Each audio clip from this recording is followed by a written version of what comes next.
파트 4. 산 넘고 물 건너 전하는 복음. 한국인 최초의 장로 목사 안수와 감리사 선출. 전도자로서 그의 경험은 시간이 갈수록 노련해지고 더욱 빛을 발했다. 성실함이 바탕에 있었음은 물론이다. 더불어 첫 번째 한국인 목사 안수자라는 상징성이 그를 향한 사람들의 신뢰감과 기대감을 배가시켰다. 내 외부적으로 중요한 논의가 있거나 결단이 필요할 때 그는 항상 중심에 있었다. 한 예로 1908년 연회에서 예식서 가운데 등장하는 영어 2인칭 대명사 유의 적절한 국문 표현과 관련하여 논의가 이루어진 일이 있었다. 그때 김창식은 이 문제를 해결하기 위해 조직된 위원회의 의장으로 추천된 일이 있었다. 단어 하나에서 비롯된 사소한 문제일 수 있었지만 이를 풀어내기 위해 김창식이 추천을 받아 전면에 나선 것이다. 그만큼 당시 선교사들을 비롯한 연회원들 사이에서 김창식의 존재와 상징성이 어떠했는지 일말 가늠해 볼 수 있는 대목이다. 감리교회의 목회자 진급 과정이라 할 수 있는 연회 허입 과정도 순탄했다. 김창식이 호명되고 나와서 영변 지방 순회 목사로 보고하다. 심사위원회는 김창식의 2년차 목회자 진급 과정에서 91점 취득을 보고했다. 모리스 선교사가 연회 정회원 및 장로 목사 안수 후보자로 김창식을 추천하다. 우리의 눈길을 끄는 문구가 있다.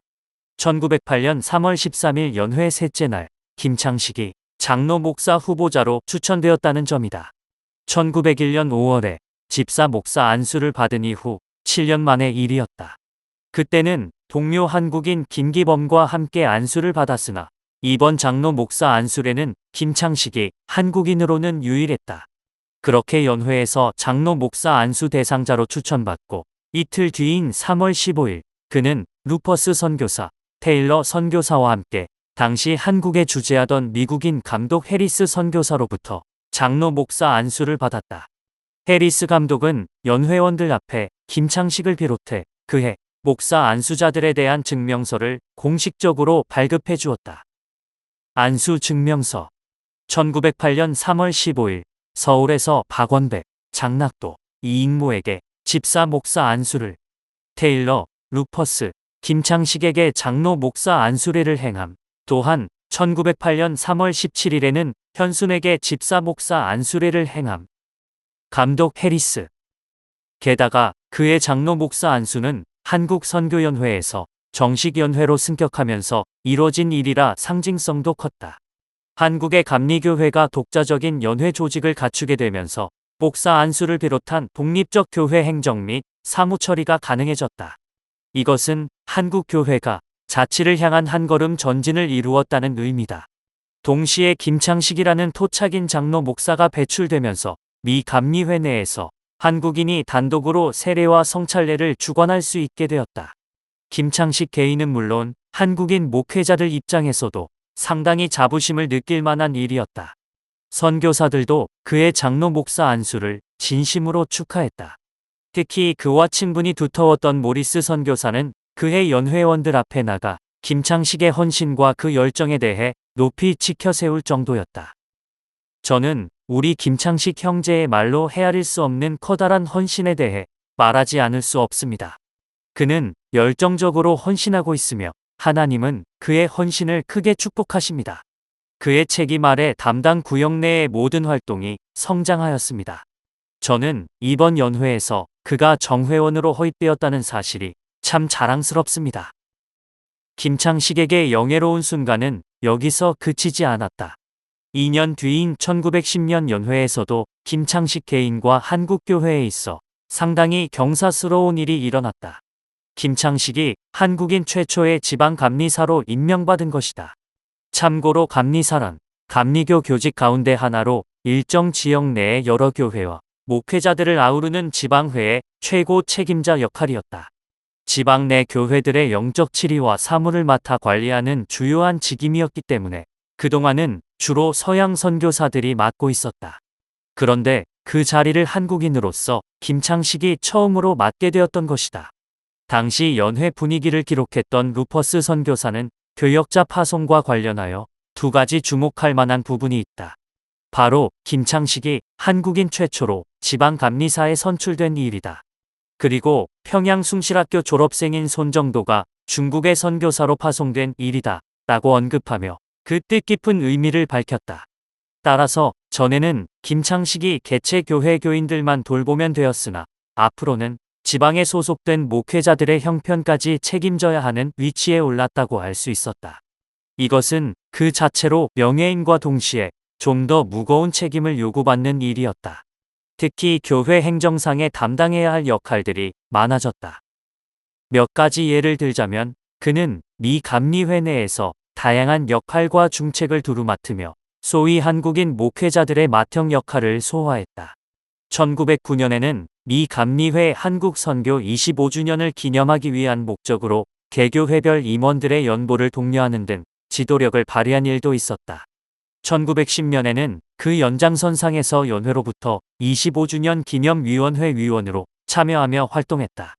그리고 1909년은 국내선교위원회와 재정위원회 위원으로, 1912년에는 과정사실위원회 위원과 교회재판위원회, 또한 1912년 8월 13일 개최된 평안남북도 및 황해도 3도 연합지방회에서는 교육위원회 위원장으로 활동하기도 했다.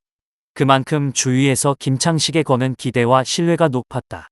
실제로 그와 친분이 두터웠던 모리스 선교사는 2년 전 김창식이 장로 목사 안수받을 때와 마찬가지로 김창식이 감리사로 선출될 때 앞장서 축하해주며 긍정적 기대감을 밝혔다. 우리는 앞으로 몇 년 동안 감리사 김창식 목사가 하나님께서 세워주실 사역의 한 유형을 보여줄 것이라 기대한다. 한국 교회에 더 이상 바라는 바가 없을 정도이다. 상당한 수위의 극찬이었다.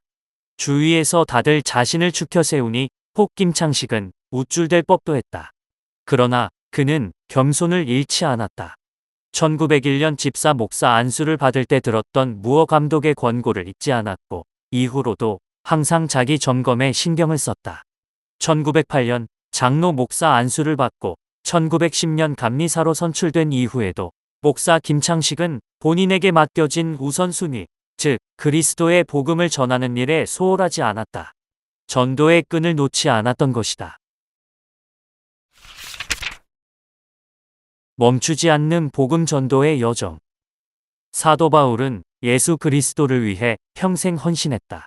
그는 내가 달려갈 길과 주 예수께 받은 사명, 곧 하나님의 은혜의 복음을 증언하는 일을 마치려 하면은 나의 생명조차 조금도 귀한 것으로 여기지 아니하노라고 외치며 살아간 전도자였다.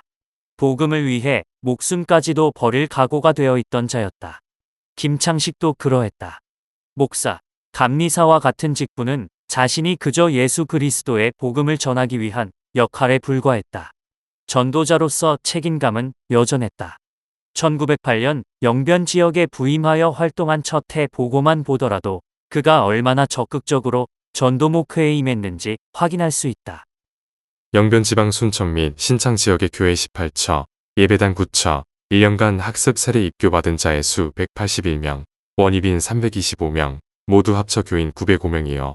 또 영변 지역에도 모리스 목사를 대신하였는데 학습 세례 입교받은 자의 수 101명, 교회 재정 1941원 11.12, 학교 재정 1005원 96전입니다. 장로 목사가 되어 처음으로 파송받은 곳은 평안도 영변 지방 신창구역이었다. 전년도와 동일했다. 그는 이곳 신창구역의 담임자와 동시에 순행 목사로 그 역할을 부여받았다. 그런데 평안도 영변과 그 주변 지역은 한반도 내에서도 둘째가라면 서운할 정도의 매우 험준한 산악 지형이었다. 담당해야 할 범위도 여타 지방에 비해 넓었다. 김창식도 영변 지방의 광활한 범위에 대해 어려움을 몇 차례 토로한 적이 있었다. 이 영변 지방은 광대한 지방이니 이 지방 안에 양덕 한 마을만 보더라도 평양 서지방의 5마을을 합친 것보다 4배나 넓습니다. 지방이 너무나 커서 각 교회를 한번 순행하여도 그 거리가 1720리나 될 정도입니다. 영변 지방은 넓고 사람들은 듬성듬성 흩어져 삽니다. 이 지방을 두루 다니는 것은 좋은 훈련이 되는데 남쪽 지역과 비교할 때 같은 거리에서 만날 수 있는 사람들의 수는 남부 지역에 비해 3분의 1 정도에 불과합니다. 어떤 곳에서는 우리가 6에서 7마일을 이동하는 동안 집 한 채도 발견하지 못할 정도입니다. 이 지방의 남과 북, 그리고 동과 서를 직선으로 재어본다면 그 너비가 각각 200마일과 84마일이 된다고 봐야 합니다. 이곳에는 84,931채의 가옥이 있으며 인구는 40만 5,227명에 이릅니다. 게다가 1908년 김창식이 장로 목사가 되던 그해 모리스 선교사가 사정이 생겨 영변에서 잠시 자리를 비우게 된 일이 있었다. 쉽지 않은 목회 조건이었다. 그래도 일찍이 순행 전도자로 각지를 다니던 풍부한 경험의 소유자였기에 선교사 부재와 험준한 지리적 여건을 성실함으로 견뎌냈다. 날씨에 상관없이 듬성듬성 멀리 떨어져 있는 교인들 가정을 찾아 기도와 말씀을 전하며 영적인 격려를 아끼지 않았다. 혹 복음을 접하지 못한 이들이 보이면 온화한 웃음을 지으며 먼저 다가가 예수 그리스도에 대해 알려줬다. 그리고 그들이 교회로 발걸음을 옮길 수 있도록 권유했다. 그럼에도 평안도 영변은 미 감리회의 여타 지방과 비교할 때 상대적으로 그 성장이 더딘 편이었다. 무엇보다도 김창식과 동력하며 힘을 보태줄 인력 자원이 부족했기 때문이다. 이곳에서 목회한다는 것은 오로지 두 다리로 높은 고개를 오르내리며 각 마을을 두루 다녀야 했다. 체력적으로 견디기 쉽지 않은 곳, 그곳이 바로 영변이었다. 그러니 많은 전도인들이 영변으로 들어가 목회하길 꺼렸다. 이 지방 감리사 김창식은 1914년 개최된 미 감리회 연회에 감리사 보고를 하며 그 고충을 토로했다. 이 지방은 주변이 다 산이요. 또한 교회의 시작이 여타 지방에 비해 연약하여 이 지방 내의 개사회는 10곳에 불과하고 예배당은 32처밖에 되지 않습니다. 이 지방의 중심이 되는 예배당은 영변입니다. 그러나 이곳 영변 예배당의 목사는 없고 이태열 전도사가 심호하는 중입니다. 3년이 지나도 영변 지역의 전도인 부족한 현상은 여전했다.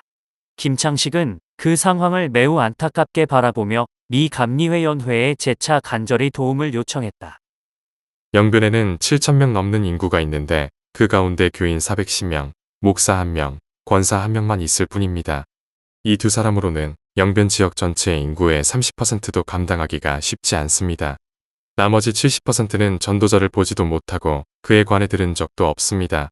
이곳 영변의 교회는 김재찬 목사가 부임하고 커다란 발전을 이루었습니다. 그는 상당히 열심히 사역하여 지난 5년보다도 올 한 해에 더 좋은 성과를 얻었습니다. 투덜대며 불평하는 이들이 그 입의 불만을 그치고 하나가 되었습니다.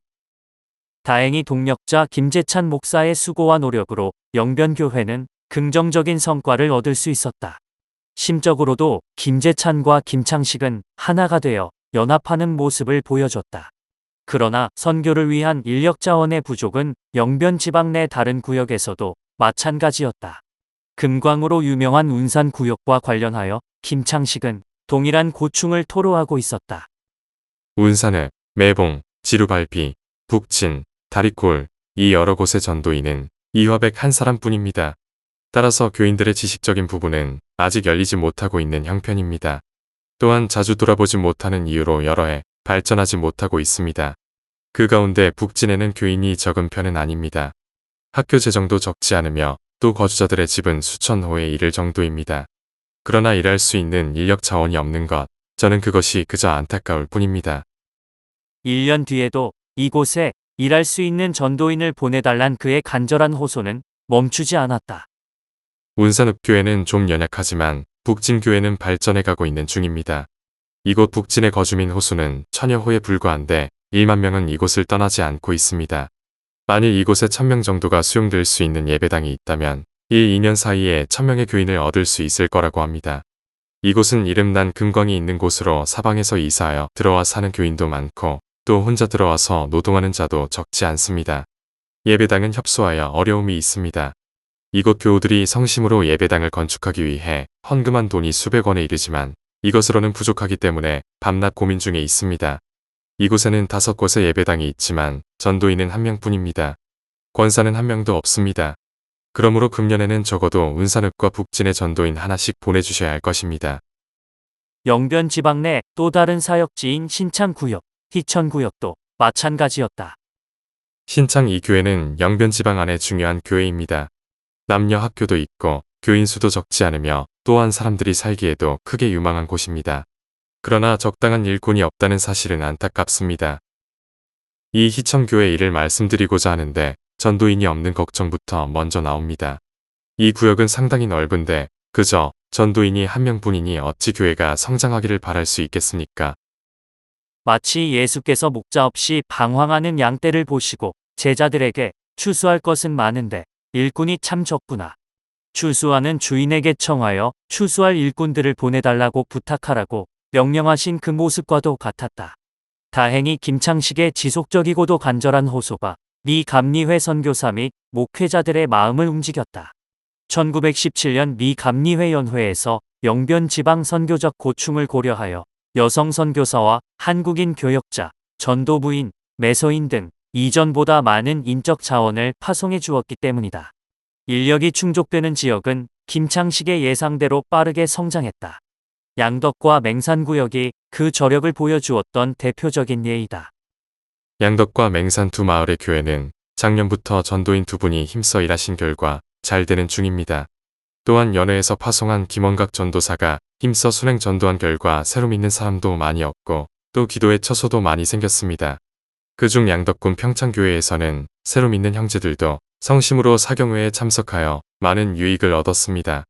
금년 1월에 이 구역에서 열린 주일 사경회에 그로브 선교사, 배정일, 김원각 이렇게 3명이 가르치셨는데 유익함이 많았습니다. 양덕과 맹산 이 두 구역이 하나의 구역으로 합쳐졌습니다. 배정일이 전도인으로 이곳에서 사역하고 있습니다. 이곳에는 6곳의 교회와 11곳의 기도처가 있습니다. 몇몇 새로운 마을에서 사역이 시작되었습니다. 이곳은 가장 새로운 구역이라 할 수 있습니다. 아직은 비록 연약하지만 모든 사역이 성장하고 있는 중입니다. 주목할 만한 것은 다른 곳들은 10년이 되어야 자립한 반면 이곳은 설립과 동시에 자립을 이루어냈다는 점입니다. 양덕은 1914년만 하더라도 걱정이 많던 곳이었다. 감리사 김창식이 이곳을 살피며 이 지방은 심히 크지만 전도인은 없고 오직 순행 목사 이진영 한 사람만 오가며 전도하였기에 이 넓은 곳을 자주 돌아다니기 쉽지 않았습니다라고 선교상의 어려움을 토로했기 때문이다. 그러나 일꾼이 부족하다고 했던 이 지역이 1년 뒤엔 발전을 이루어냈다. 김창식은 맡겨진 지방을 두루 살피며 부족한 인적 자원의 충족 외에 재정적 도움이 필요한 곳을 살펴나갔다. 그래서 혹 재정 지원이 필요한 곳이 보이면 한국감리교회 전체의 관심과 도움을 요청했다. 희천구역이 그 대표적인 예이다. 희천구역의 희천교회는 이 지방에서 가장 오래된 교회로 우리가 영변에서 선교사업을 추진하기도 전에 세워진 교회입니다. 그러나 이곳엔 목사 한 명도 없는 가운데 선교사업이 이뤄져 왔습니다. 그러한 이유로 발전이 더딜 수밖에 없었습니다.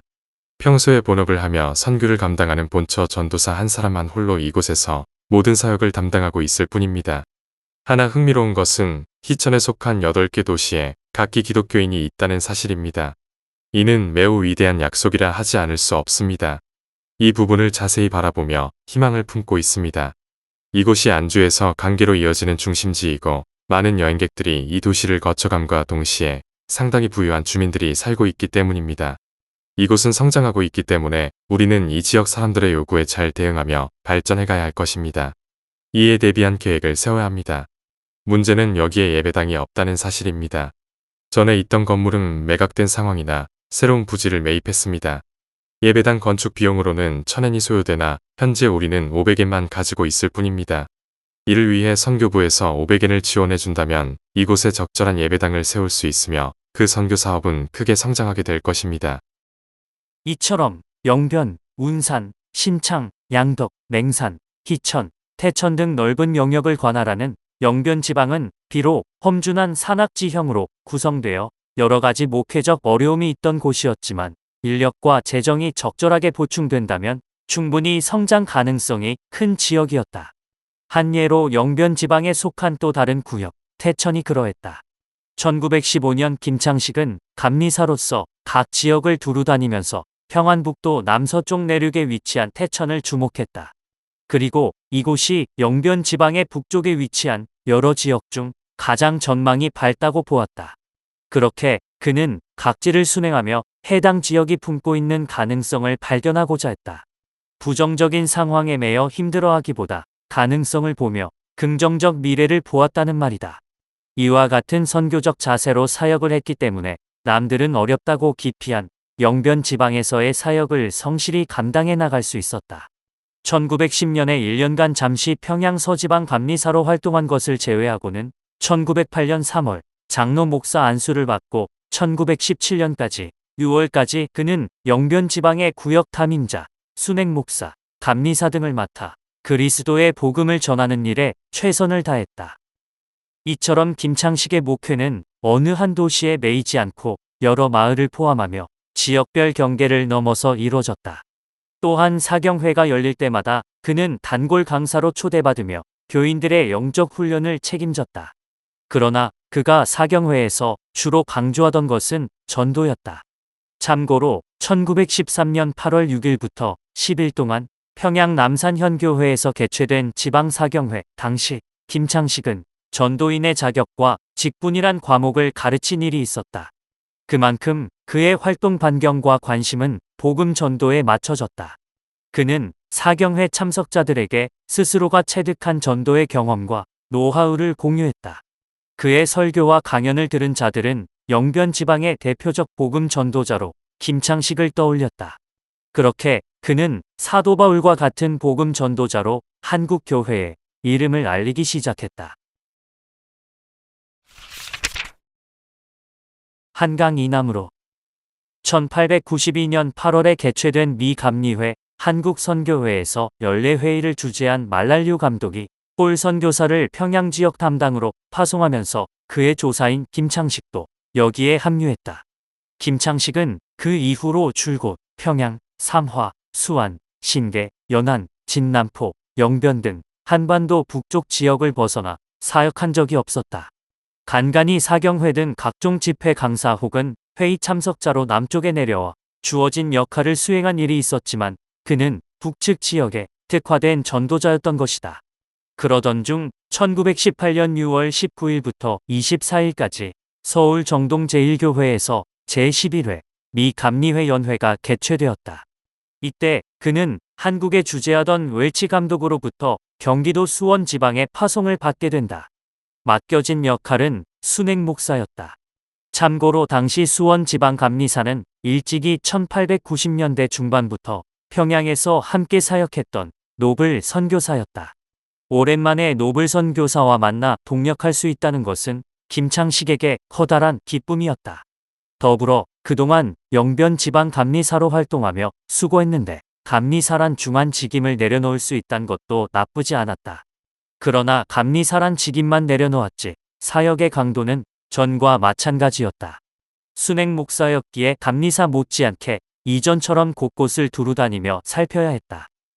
김창식의 수원 지방 부임 당시 알려진 한 일화가 있다. 한강 이남의 새로운 사역지로 가라는 파송에 따라 김창식은 영변에서 수원으로 이사했다. 수원 지방의 교인들은 김창식 목사가 부임한다는 소식을 듣고 매우 기뻐했다. 이미 그의 전도 열정과 성품은 한반도 남쪽에도 널리 알려진 바였기 때문이다. 게다가 북한 지역에서도 오랜 기간 가장 넓은 지역을 책임졌던 전직 감리사가 우리 지방에 부임한다니 그에게 거는 기대도 상당했다. 수원 지방 몇몇 교인들은 김창식의 부임을 축하하기 위해 멀리까지 마중을 나갔다. 교인들은 그가 전직 감리사까지 역임한 성직자이니 양복을 입고 말쑥한 옷차림에 올 것이라 생각하며 기다렸다. 그런데 약속 시간이 한참 지났는데도 김창식의 모습은 보이지 않았다. 교인들은 혹시 김창식에게 무슨 일이 있는지 걱정하면서 늦은 시간까지 그를 기다렸다. 결국 교인들은 김창식을 만나지 못하고 수원 지방으로 돌아갔다. 그런데 돌아와 보니 김창식은 먼저 도착해 있었다. 그들이 만난 김창식은 그저 동네 어느 아저씨와 다를 바 없는 흡수룩한 모양새였다. 알고 보니 그는 교인들 사이를 자전거 타고 지나갔었다. 그때 교인들은 그를 장사꾼으로 오해하고 지나쳤던 것이다. 이 일로 인해 수원 지방에서는 김창식을 사치할 줄 모르고 겸손한 전도자라 생각했다. 그렇게 김창식은 겸손한 모습으로 수원 지방에서 맡겨진 사역을 시작했다. 늘 그랬듯이 해당 지역 안에 수많은 교회와 교인들을 신방하며 영적 상태를 돌보았다. 또한 복음을 아직 모르는 이들에게 찾아가 예수 그리스도에 대해 열심히 전했다. 그러나 부임하고 1년 뒤인 1919년 김창식이 한창 수원 지방에 적응하여 본격적인 활동을 이뤄나갈 때였다.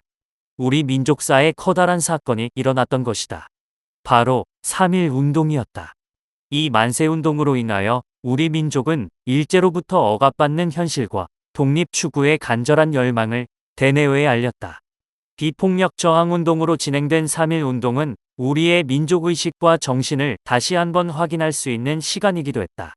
일제는 여기에 가담한 수많은 한국인들을 체포하여 투옥시켰다.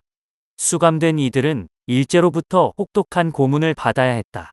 당시 감리교회는 아픔을 겪고 있는 우리 사회의 현실을 외면할 수 없었다.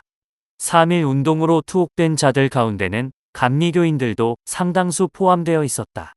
그러다 보니 매 주일 예배는 소수의 인원으로 드릴 수밖에 없었고 예배당의 분위기도 덩달아 침울했다. 수원 지방도 마찬가지였다. 지방 감리사였던 노블 선교사는 이 소식을 미 감리회 연회원들에게 보고하며 상황을 전했다. 우리 감리교회의 사업이 3월 1일까지 진보하였지만 3월 1일부터 조선의 독립운동이 시작된 후로 교회를 신방하는 일이 어려워졌습니다.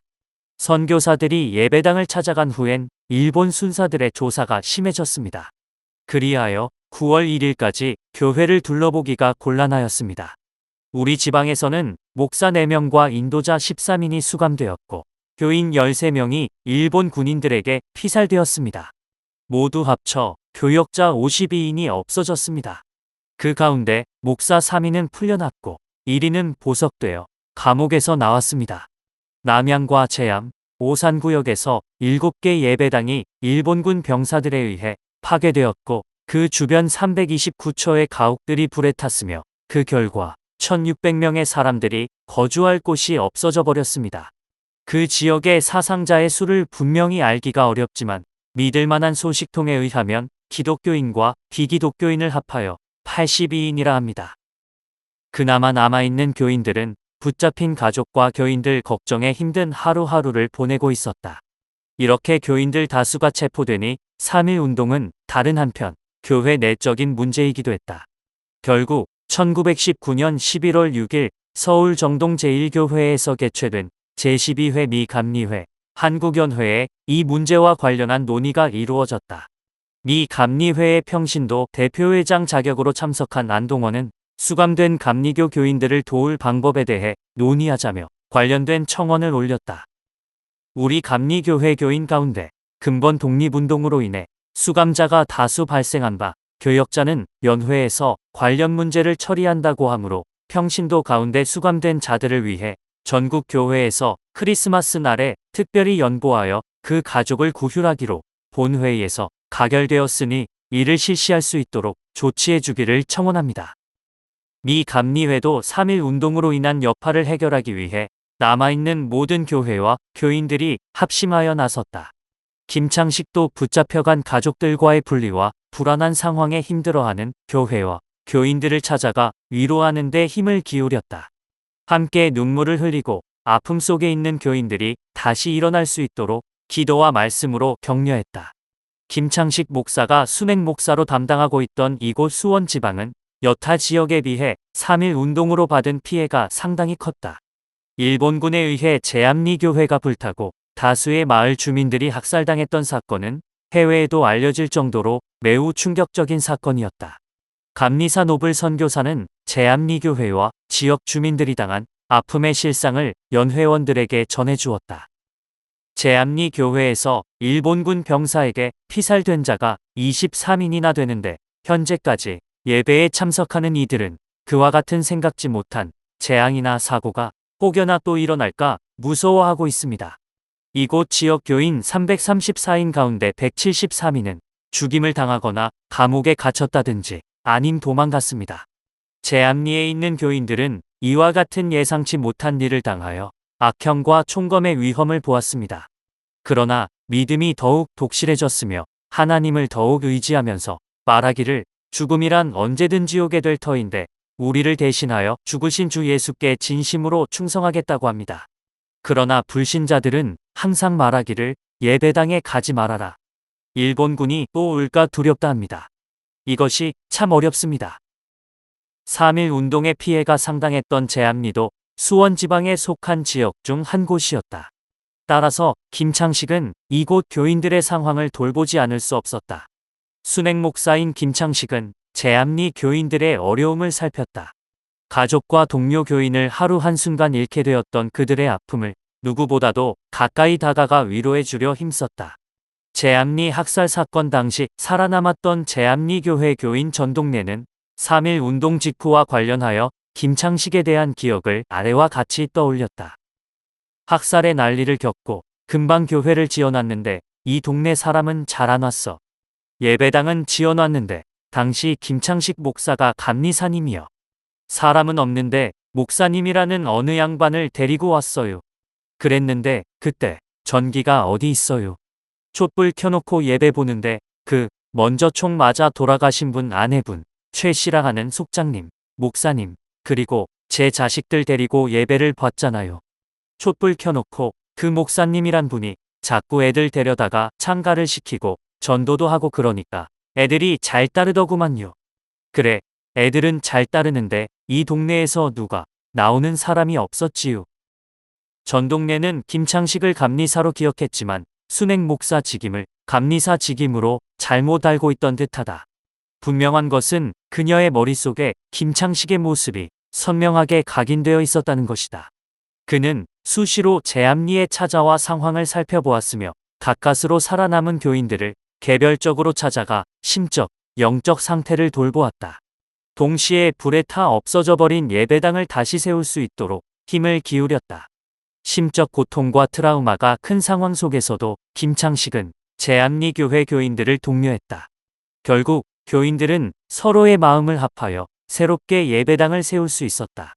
이외에도 수원 지방 내 마을을 두루다니며 3.1 운동의 여파로 고통 속에 있는 여러 교회와 교인들을 위로해 주었다. 1918년 경기도 수원 지방의 순행 목사로 한반도 남쪽에 내려온 김창식은 1920년 10월부터 개체교회를 담임하게 되었다. 같은 지방 내 수원 서구역 담임자로 부임하며 본격적인 목회 일선에 뛰어들었던 것이다. 그러나 이곳에서의 담임자 역할은 1년을 넘지 못했다. 수원 서구역 목회가 성공적이지 못해 그만두게 된 것이 아니었다. 또 다른 곳에서 김창식의 도움을 절실히 필요로 했기 때문이었다.